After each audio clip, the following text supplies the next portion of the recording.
Bonjour à toutes et à tous. Merci de participer avec nous ce premier atelier du deuxième jour du Forum de la Clé. Cet atelier s'intitule « Femmes migrantes, grandes oubliées de l'histoire ». Donc, je m'appelle Marie-Paule Grossetête, je suis coprésidente de la Clé et membre du conseil d'administration d'Oser le féminisme. Et avec Edith Vallée, qui est ma complice et amie, nous allons vous présenter cet atelier qui consiste en un film. Alors, femmes migrantes, grandes oubliées de l'histoire, qu'est-ce que ça veut dire? Eh bien, les femmes qui sont la moitié de l'humanité ont toujours participé à la construction de l'histoire humaine. Pour autant, cette place leur est niée et on ne retient que les faits héroïques des hommes.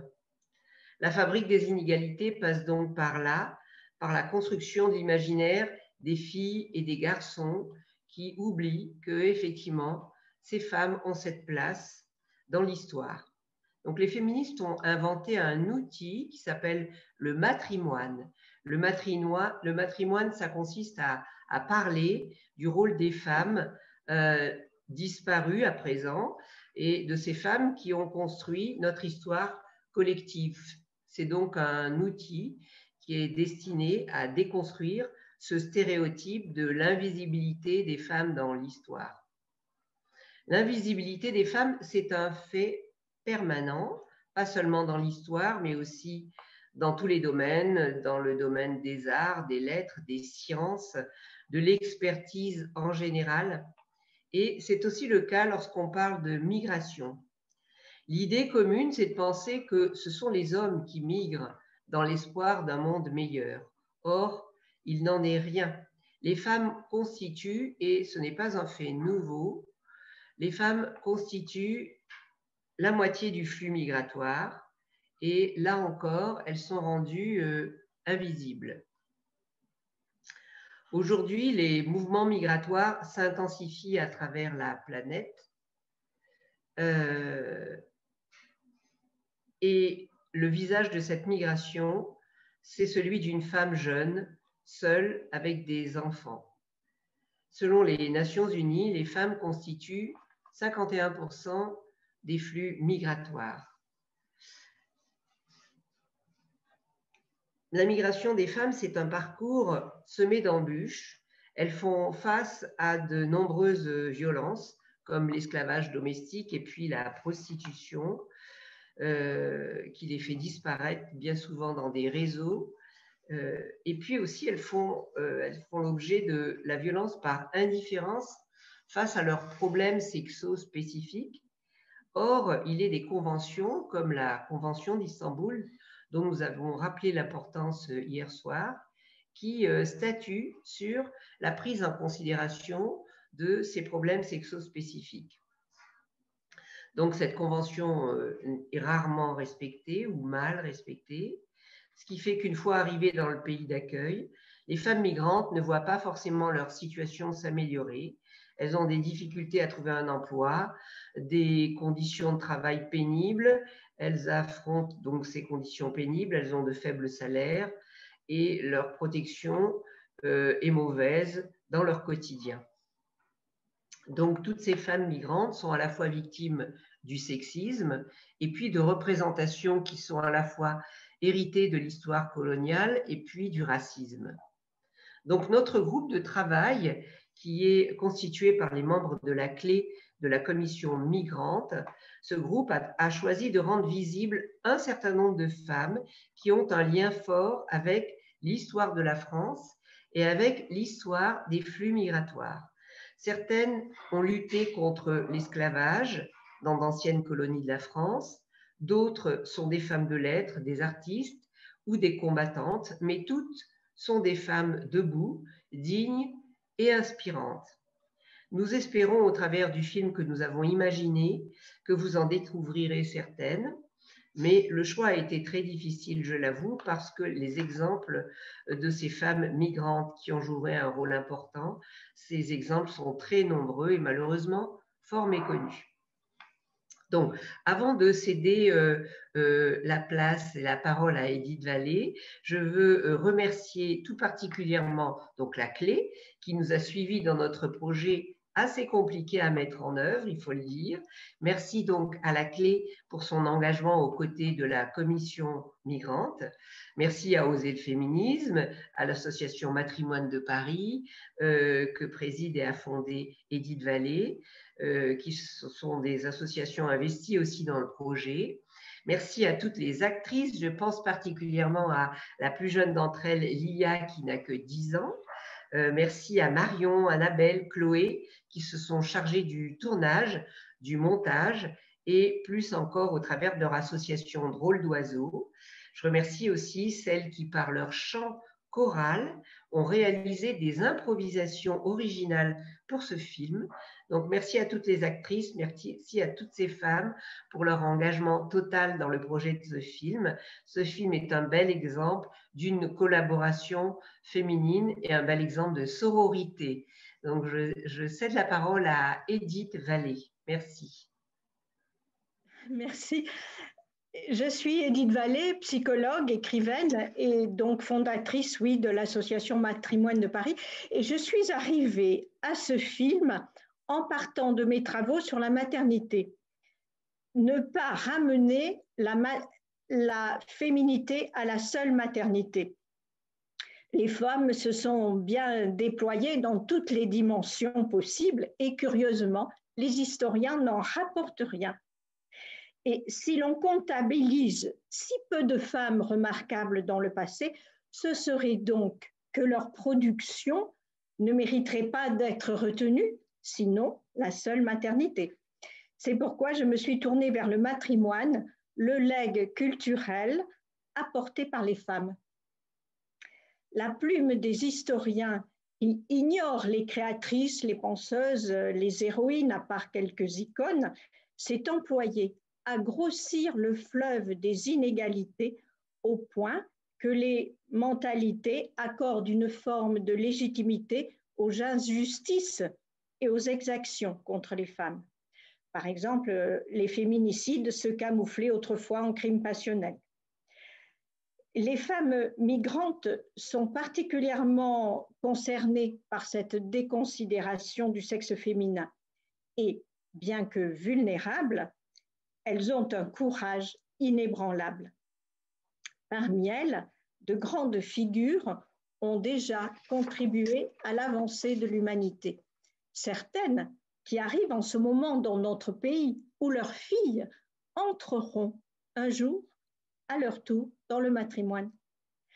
Et comme pour toutes les figures marquantes dans l'histoire, l'action des femmes du matrimoine coïncide avec un moment de rupture dans la société. Frida Kahlo n'aurait pas inventé une peinture absolument originale échappant à tout code si elle n'avait épousé les luttes féministes. La mulâtresse solitude ne serait pas devenue emblème de la lutte contre l'esclavage en Guadeloupe si la rébellion n'avait éclaté. Ce film veut témoigner de combien leur apport est précieux. Le découvrir et en découvrir d'autres enracine le changement des mentalités. Pas facile aujourd'hui. À renforcer les risques pour les femmes, la pandémie du Covid-19 conduit à une régression de leurs droits. Par exemple, le retrait de la Turquie de la Convention d'Istanbul. Mais nous sommes toujours dans les années MeToo, un phénomène planétaire qui porte la parole jusque-là frappée d'omerta. Voici peut-être une opportunité de rupture sociale entre ces deux courants antagonistes. Éclairer les grandes figures féminines du passé, c'est les implanter dans les mémoires et légitimer un autre regard de la société sur toutes les femmes. Et nous sommes toutes impliquées et nous avons besoin de ce travail d'histoire avec les femmes migrantes. Ça prend du temps. Mais pour changer les mentalités en profondeur, il faut creuser aux racines même de l'histoire, si l'on est pressé. Et je me joins aux remerciements de Marie-Paul pour toutes les personnes qui ont porté ce projet. Je salue effectivement aussi Lia, et qui sera une féministe de choc, c'est sûr. Et je vous invite donc, avec Marie-Paul, pour nous, ce grand moment de créativité que fut le film, de tension, de fierté et de sororité, que nous vous invitons à goûter.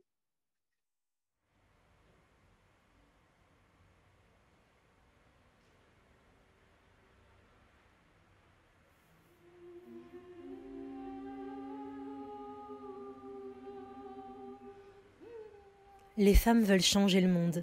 L'équipe de France Interrogation les a rencontrées à la Cité Audacieuse qui accueille plusieurs associations féministes. Justement, un groupe prépare une conférence-débat pour le Forum international des femmes, lancé par la Clé en avril 2021. Elles sont en pleine répétition. Bonjour à toutes et à tous. Je suis Charlotte Bijard, votre conférencière. Je vous invite aujourd'hui à un voyage virtuel autour de la Terre. Nous avons convoqué à travers le monde entier des femmes migrantes. Des femmes extraordinaires par leur parcours de vie et qui ont joué un rôle très important mais trop peu connu dans la construction de l'histoire de France. Il va falloir attendre un moment, dis donc, avant de rencontrer des femmes qui ont fait avancer notre histoire. Excusez-moi, monsieur. Justement, elles sont ici avec nous et certaines ont même passé les barrières de l'espace-temps pour témoigner. Hi, I'm Josephine Baker. I come from US. I am singer and dancer and French resistance fighter during World War II. Hello, I'm Bathilde. Slave, queen and monk, I abolished slavery in the 7th century. Hola, soy Frida Kahlo. Yo soy quien soy, y basta.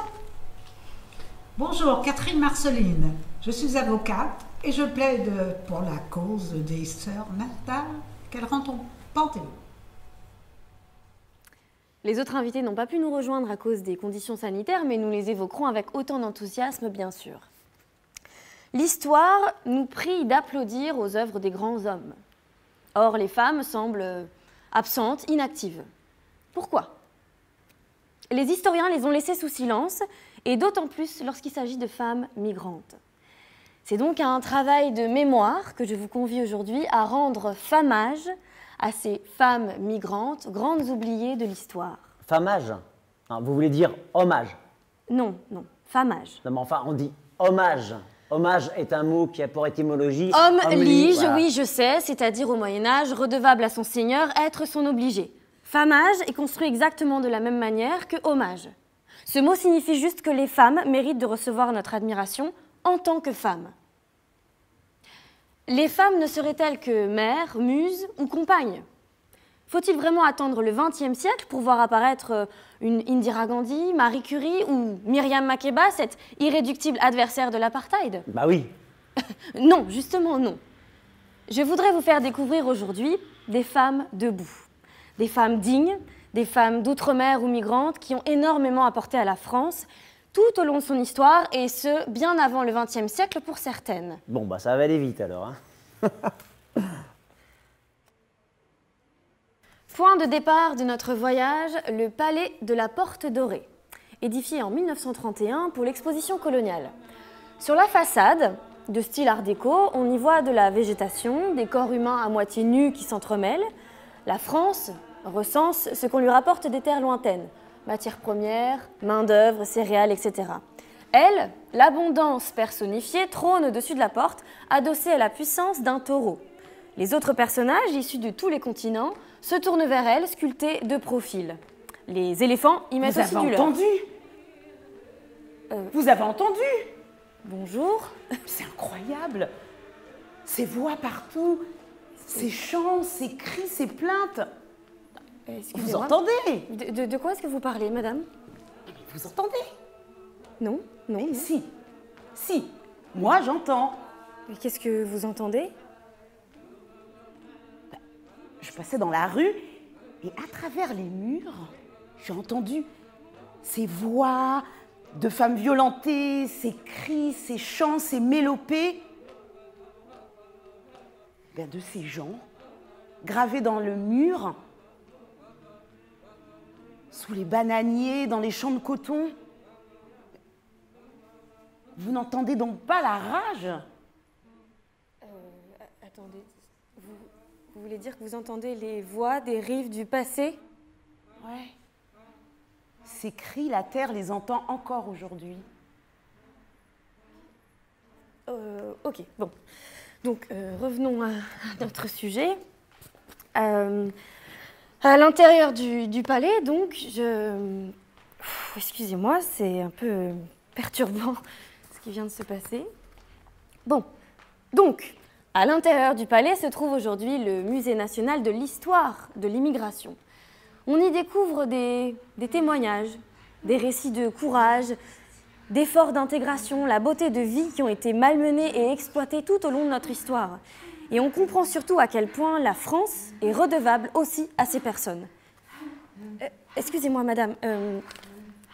Madame, bon, vous qui entendez ce que nous ne percevons pas, vous ne voulez pas rester avec nous pour en parler?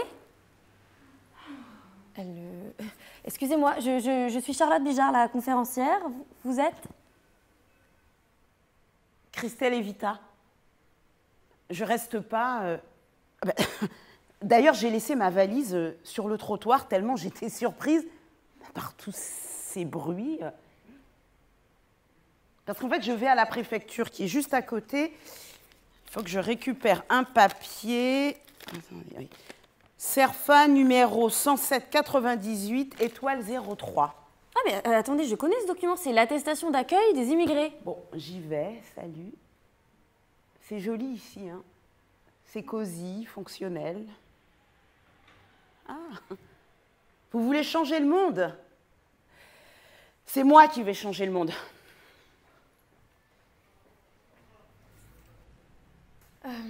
Donc, première escale, les Antilles françaises. Une femme guadeloupéenne va éclairer l'envers du message délivré par cette façade. La mulâtresse solitude. On ne la voit pas parmi les sculptures, et d'ailleurs, a-t-elle vraiment existé? Dans tous les cas, elle symbolise la révolte écrasée de milliers de personnes réduites en esclavage. Solitude, née en 1772 en Guadeloupe, fruit du viol de sa mère africaine par un marin français. Il faut savoir qu'à l'époque, les esclaves enceintes valent plus cher, donc les matelots violent les prisonnières dans les cales. Une vingtaine d'années plus tard, l'esclavage est aboli avec la Révolution française. Les travailleurs et les travailleuses des plantations refusent de continuer dans ces conditions. Et Solitude rejoint une communauté dite marronne. Oui, marronne.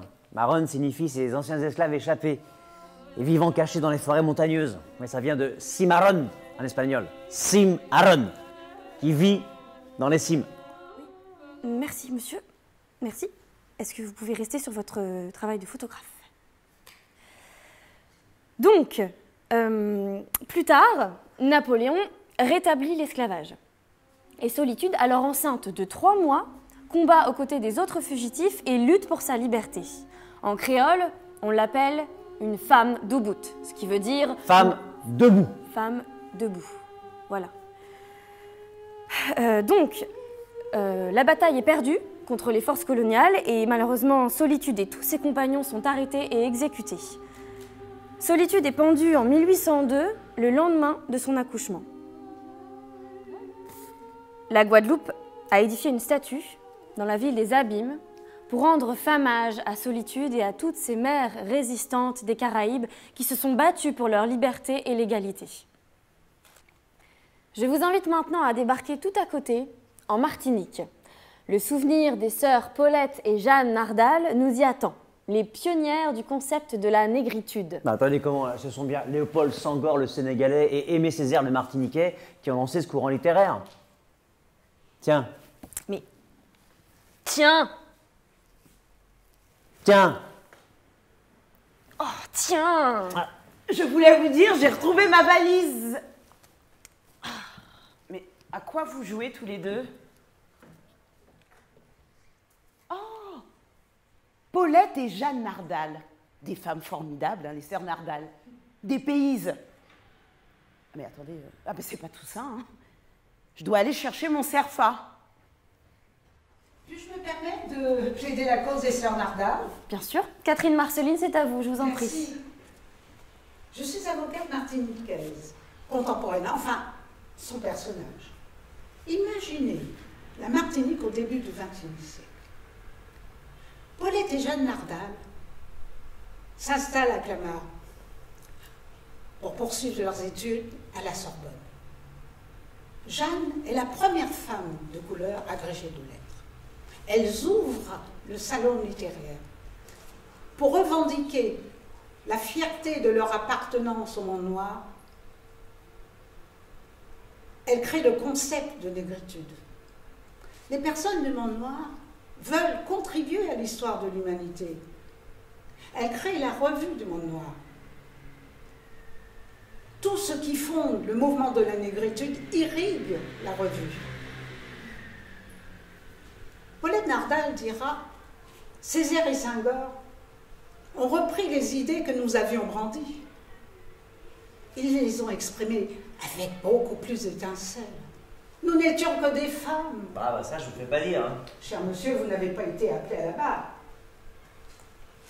De retour en Martinique, Paulette Nardal répand des idées féministes.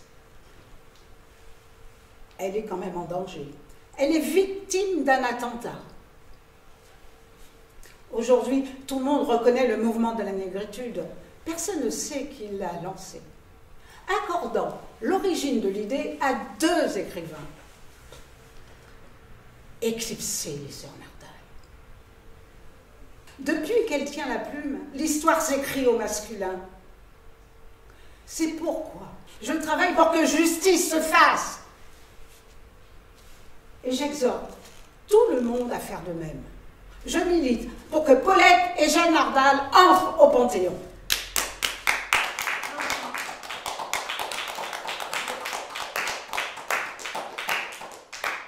Merci beaucoup, Catherine Marceline, merci. Dirigeons-nous maintenant vers le nord du continent africain, en Algérie. En 2005, une Algérienne francophone entre à l'Académie française, Assia Djebar. Elle est l'une des autrices les plus influentes du Maghreb, mais surtout la première femme de lettres nord-africaine à intégrer cette célèbre institution française. Élève à l'École normale supérieure de Sèvres en 1956, elle participe aux manifestations organisées par les étudiantes et étudiants originaires d'Algérie, ce qui lui vaut une exclusion de l'école normale. Ce n'est que justice, là. École qu'elle va réintégrer plus tard du fait de la reconnaissance de son talent. À la fin de la guerre d'Algérie, en 1962, elle est nommée professeure des universités à Alger. À l'époque, la question de la langue de l'enseignement se pose. Tous les cours sont imposés en arabe littéraire. Assia Djebar refuse et quitte l'Algérie. Elle poursuit sa carrière entre les États-Unis et la France, et dans ses œuvres, elle raconte les femmes dans le conflit franco-algérien, leur claustration, leur désir d'émancipation. Par exemple, en 1980, elle écrit un recueil de nouvelles intitulé « Femmes d'Alger dans leur appartement ». Le titre fait référence au tableau de Delacroix et de Picasso. Dans cette œuvre, elle y raconte le quotidien des femmes d'Alger face au pouvoir patriarcal et à la colonisation. Vous voyez bien, elle s'appuie sur des œuvres d'hommes. Bon, écoutez, monsieur, ça suffit. Vous arrêtez pas d'interrompre la répétition. C'est pas possible. Je vais vous demander de sortir, s'il vous plaît. S'il vous plaît. Je peux vous interrompre? Quelqu'une des personnes ici aurait-elle vu ma valise? Votre valise Oui, elle est juste ici. Merci. Mais madame, vous êtes la bienvenue si vous voulez. Vous voulez pas rester avec nous? Nous sommes sur le point d'arriver dans un pays d'où sont issus nombre d'immigrés de notre histoire.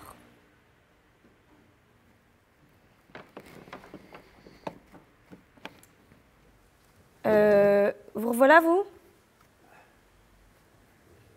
Ok, mais je ne veux plus vous entendre. Donc, arrêtons-nous maintenant au Moyen-Orient pour rendre hommage à l'actrice syrienne Fadwa Suleiman. Militante pacifiste, née à Alep en 1972 et réfugiée en France jusqu'à sa mort en 2017. Elle est une héroïne populaire des feuilletons télévisés en Syrie. Et dès 2011, au début de la révolte syrienne, elle est l'une des rares actrices à s'exprimer et à protester contre le gouvernement. Ses harangues sur les barricades de la ville de Homs font le tour des télévisions arabes. Elle se retrouve dans le collimateur des autorités, d'où son exil en France. Fadwa Suleiman représente une réelle icône pacifiste de la révolution syrienne. Des Syriens et des Syriennes d'aujourd'hui, moi j'en ai rencontré beaucoup pendant mon voyage. Vous avez une idée du calvaire que ça représente? Tout abandonner pour arriver ici. Et les femmes qui servent de monnaie d'échange pour le trajet, la nourriture. Et hop, elles disparaissent, happées par la prostitution. Mais ici, pas un journaliste pour couvrir le sort des migrantes. Mais si, enfin, des journalistes et des gens dans cette pièce, il y en a beaucoup qui sont sensibles à ce que moi, vous je dites. suis comme ces Syriens et ces Syriennes. J'ai besoin de ce fichu Cerfa, j'y vais.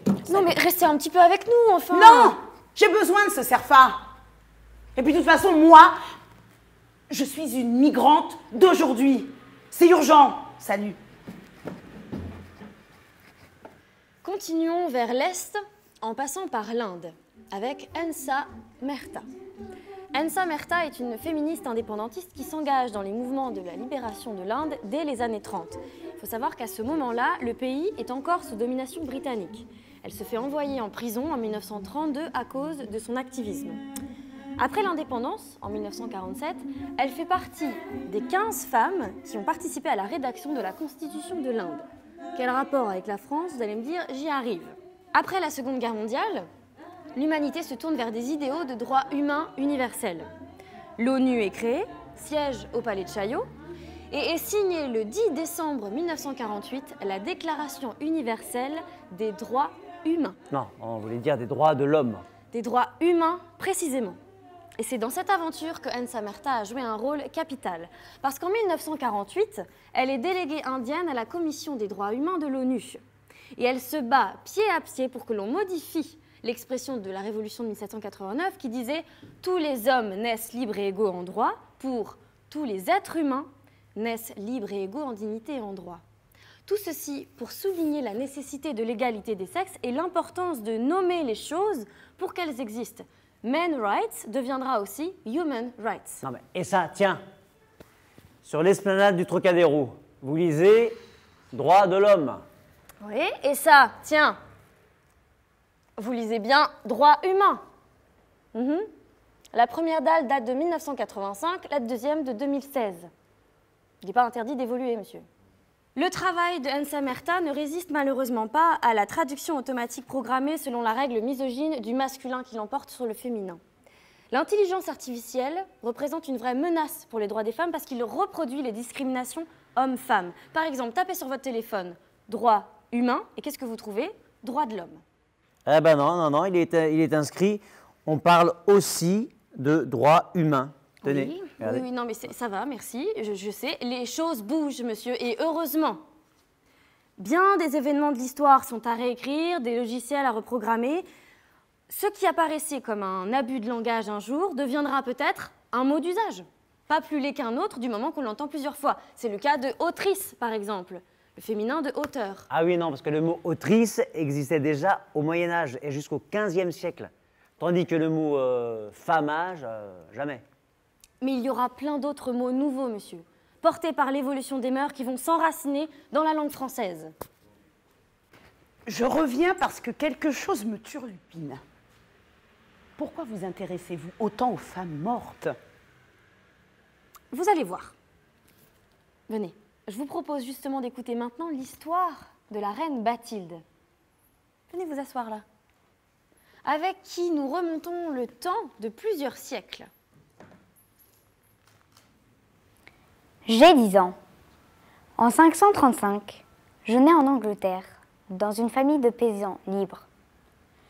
Un jour, des pirates m'enlèvent et me mettent en esclavage.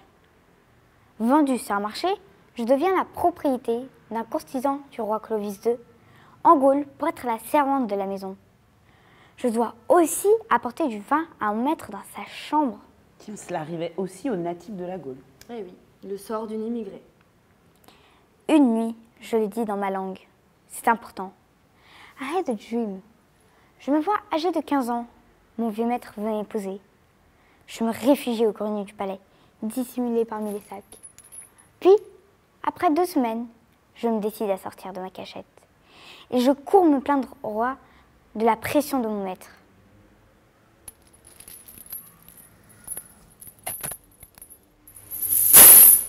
Le roi est ébloui par la force de mon discours.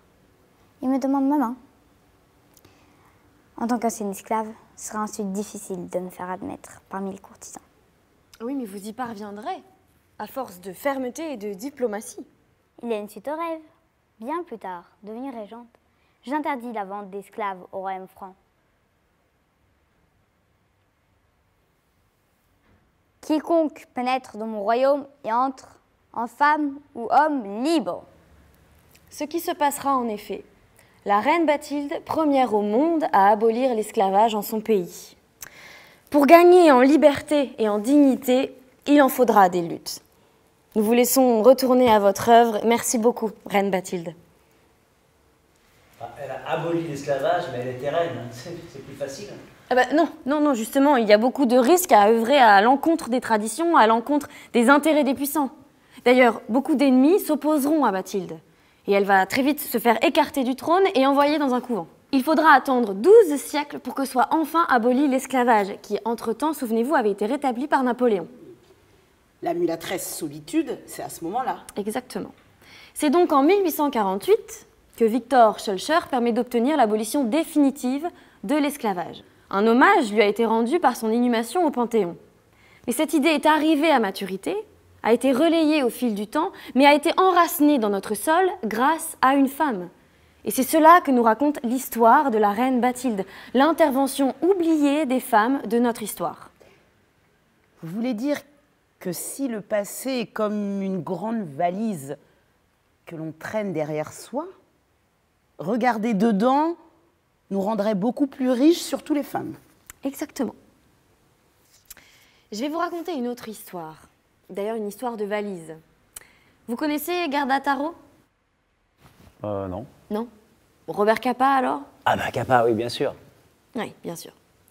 Nous sommes le 1er août 1937, au cimetière du Père-Lachaise. 10 000 personnes antifascistes accourent à l'enterrement d'une jeune femme, Gerda Taro, qui aurait eu 27 ans ce jour-là. 10 000 personnes pour l'honorer.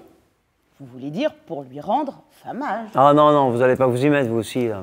Gerda Taro vient de se faire renverser par un char républicain de la guerre d'Espagne qu'elle serrait de trop près pour prendre une photo. Mais qui est-elle? Et d'où vient-elle? Elle fuit l'Allemagne nazie en 1933 et se réfugie à Paris.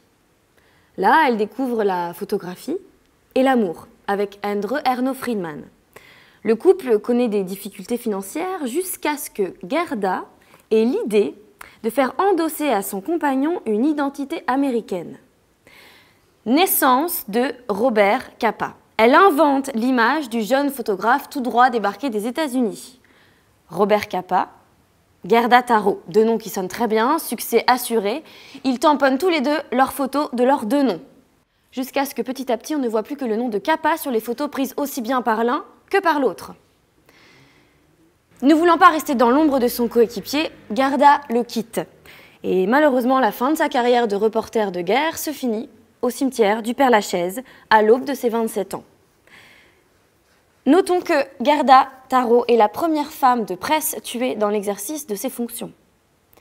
Bien plus tard, en 2007, bouleversement dans le monde de l'art, on vient de retrouver au Mexique une valise contenant des clichés de Capa, Taro et Chim. On constate que des photos attribuées à Capa proviennent en réalité de Gerda Taro. Gerda Taro, nouvelle grande oubliée de l'histoire. Dans la valise du passé oublié réside en double fond le souvenir de femmes migrantes formidables. Exactement. Vous continuez le voyage avec nous? Droit vers l'ouest, sur le continent américain. Bon d'accord, mais pas longtemps parce que je dois récupérer mon cerf-fin. Hein. Pas longtemps. À la même époque, aux États-Unis, le racisme est de plus en plus violent. Pour fuir ces discriminations, de nombreuses personnes afro-américaines décident de quitter l'Amérique pour l'Europe, jugée plus tolérante à l'époque. Dans cette vague, arrive à Paris Joséphine Baker, actrice de music-hall.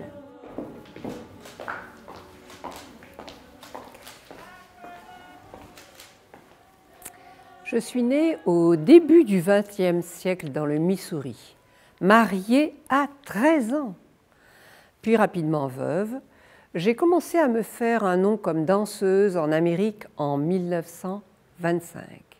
Et puis Paris, entre les deux guerres, j'ai rencontré un énorme succès avec la tournée de ma fameuse revue Nègre. Ah oui, c'est là où on vous voit presque nu avec une ceinture de banane autour des reins. Ah oui, vous dansez de manière frénétique. Certains ont dit un rythme soi-disant africain. Tu parles. La France est un pays où les personnes de toutes les contrées peuvent librement fréquenter les bars, les restaurants, les lieux publics. Mais le regard est alors empreint d'un certain racisme colonial.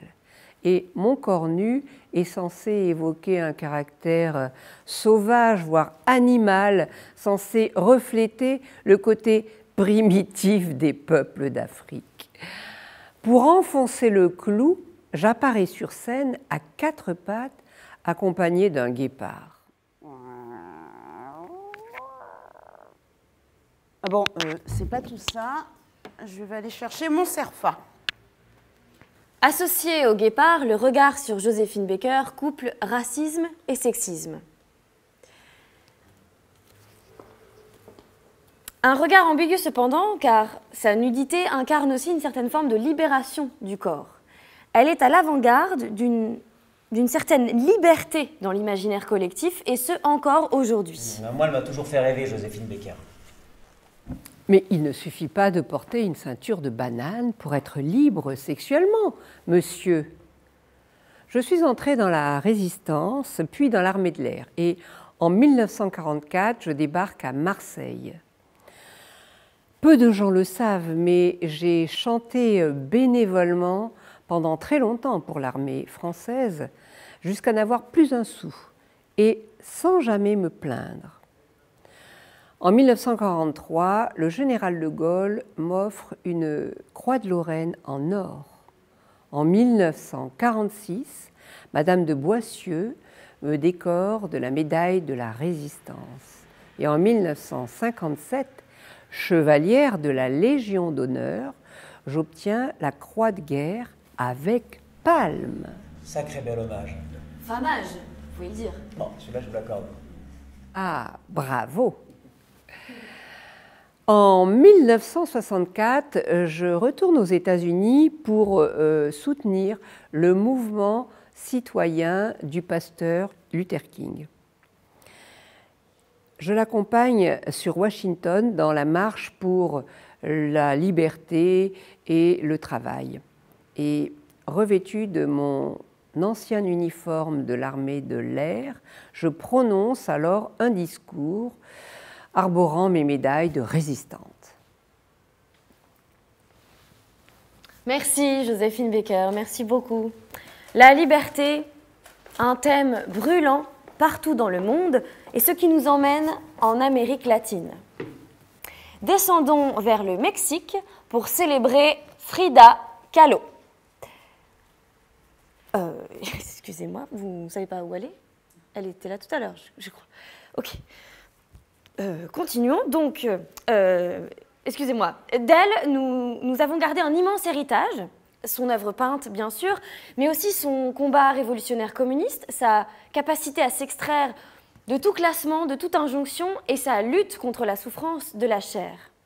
André Breton dira de son œuvre « L'art de Frida Kahlo a un ruban autour d'une bombe ». Elles seront à Paris en 1939 pour participer à une célèbre exposition de l'art mexicain. Le musée du Louvre est le premier musée au monde à lui acheter un tableau. Nous allons donc accueillir... J'arrive. C'est à vous. J'étais au cimetière du Père-Lachaise, porter des fleurs sur la tombe de Gerda Taro. Et oui. Oh, j'ai beaucoup pleuré quand elle est morte à Mexico. Ah, ben cabra, je m'occupe de fleurs. Mais en fait, j'ai fait. Depuis que je suis arrivée en France, je n'ai rien mangé. La nourriture ici est infecte. Et je préférerais m'asseoir par terre sur le marché de Teluca à vendre des tortillas plutôt que de m'associer à ces tontos d'artistes parisiens. Ils passent leur temps aux tables des cafés à se réchauffer leurs précieuses fesses. Ils parlent d'art, de culture, de révolution. Ils se prennent pour les dieux du monde. Ils empestent l'air avec des théories et des théories qui n'auront jamais aucune réalité. Ces artistes parisiens, intellectuels, surréalistes, tous des bons à rien. Mais excusez-moi, mais Frida, les surréalistes ont célébré votre œuvre. Ils me disent surréaliste, mais je ne suis pas. Je n'ai jamais peint de rêve. J'ai peint ma réalité, la réalité de mon corps, à travers toutes les mierdas qu'il a traversées. À 6 ans, j'ai attrapé la poliomyélite. À 18 ans, j'ai été renversée par un bus. J'ai subi 30 opérations. À cette saleté de saloperie de colonne vertébrale. Frida, pourquoi est-ce que vous parlez si mal? Mais je préfère me battre contre le monde entier plutôt que de me laisser abattre. Votre œuvre emprunte aux représentations de votre corps, à votre expérience, aux symboles indiens aussi. Vous ne vous êtes jamais résigné. Votre peinture est souvent le miroir de cet affrontement avec le monde, avec vous-même. J'ai essayé de noyer mes peines, mais les bougres, elles ont appris à nager. Et maintenant, je suis atterrée par une sensation décente et, oui, agréable. Oui, agréable. Vous vous êtes révolté aussi contre les violences faites aux femmes. Vous êtes communiste et vous voulez l'abolition des privilèges, l'égalité. Sentir à travers ma propre douleur, la douleur de tous ceux qui souffrent. Puiser dans mon courage la nécessité de vivre afin de me battre pour eux. Voilà mon chemin. Vous avez réinventé l'amour aussi. Passion pour votre mari, Diego Rivera, même si c'était une passion tourmentée et douloureuse. Passion pour vos amants, nombreux, dont Léon Trotsky.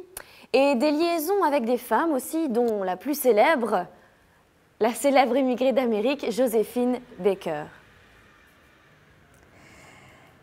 Est-ce qu'on peut inventer des verbes? J'ai écrit à mon amant américain, Nicolas Murray, « Yo te fielo », je te fiele, et mes ailes immenses, énormes, s'étirent pour t'aimer sans limite. Enfin, vous l'aurez compris, Frida Kahlo a révolutionné le monde en rompant avec toutes les conventions. Si c'est vrai. Et basta. Pour finir notre voyage, nous retournons à Paris, à ce point d'origine symbolique qui est le musée de la personne humaine. Non, le musée de l'homme, non? Non, j'ai bien dit le musée de la personne humaine, place du Trocadéro. D'ailleurs, vous saviez qu'en parlant d'humanité, les premiers êtres humains viennent d'Afrique, près du lac Tchad. Les musées, en général, conservent des objets d'art. Et l'art a pour fonction, entre autres, de révéler ce qu'on ne voit pas. Or, tant de femmes qu'on ne voit pas sont mises à l'écart. Et grâce à la beauté de leur parcours de vie, à la force de leur engagement, à leur combat, à ce qu'elles ont apporté à l'humanité, elles ont toute leur place dans les musées. Elles ont légué ce qu'on appelle un matrimoine? Alors ça y est, on ne dit plus patrimoine non plus. Je vais maintenant demander à notre avocate de bien vouloir venir défendre la cause du matrimoine des migrantes. La mulâtresse Solitude, les sœurs Nardal, Assia Djebar, Fadwa Souliman, Gerda Taro, Frida Kahlo, Joséphine Becker et tant d'autres, des femmes migrantes liées à Paris ont elles aussi participé à l'histoire de la France.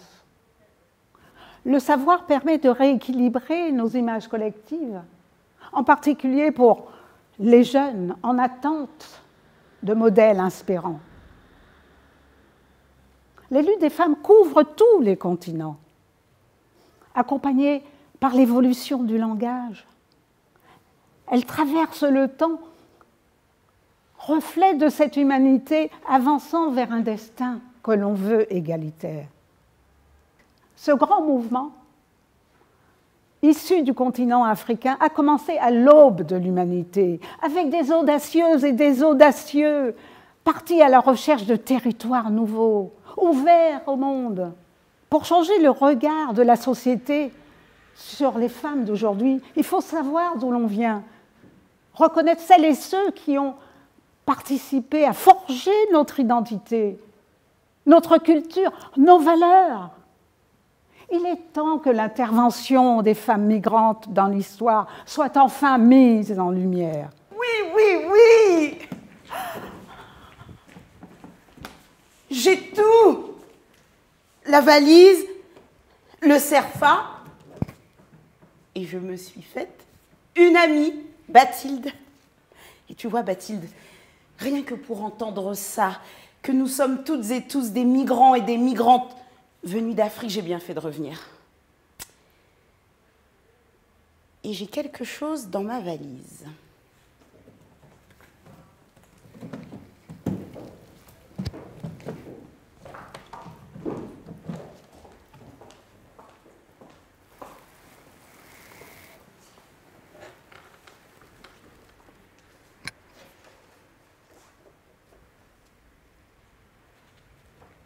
Du papier blanc. Je te le transmets, Bathilde. Merci. Et puis, merci aussi de m'avoir raconté la vie de la reine Bathilde. Puisque, moi aussi, maintenant, je suis libre de participer à notre histoire. Et je le ferai.